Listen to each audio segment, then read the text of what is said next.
Astel Kasat 9 Udayana, Kolonel Infantri A. Yudi Hartono memaparkan, sejak Presiden Joko Widodo mencanangkan swasembada pangan, pihaknya telah menandatangani MOU terkait upaya khusus UPSUS percepatan swasembada padi, jagung, dan kedelai.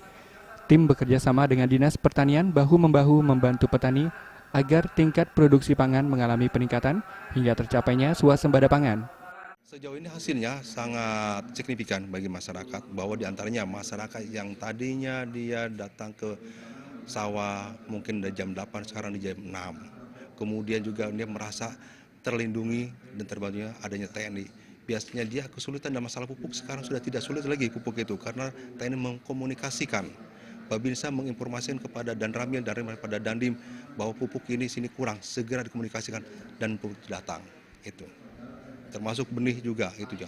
Alat sistem pertanian juga cepat didukungnya. Ada kekeringan di mana diinformasikan Babinsa kepada Danramil pada Dandim, maka Dandim berkomunikasi dengan Kepala Dinas Pertanian Kabupaten telah segera turun ke bawah.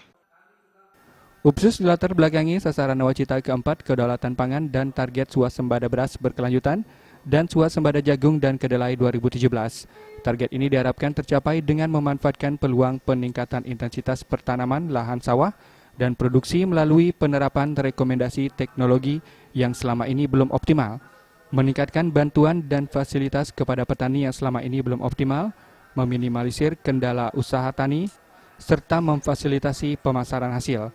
Pada kesempatan ini juga disosialisasikan sistem pelaporan informasi teritorial atau SIPinter yang akan mempermudah anggota TNI yang bertugas dalam menyampaikan pelaporan terkait kondisi pertanian di lapangan, baik itu kendala yang dihadapi seperti kekeringan, keterbatasan pupuk, dan hama, sehingga dapat ditanggulangi dengan cepat. Purnama dan Winata, Bali TV.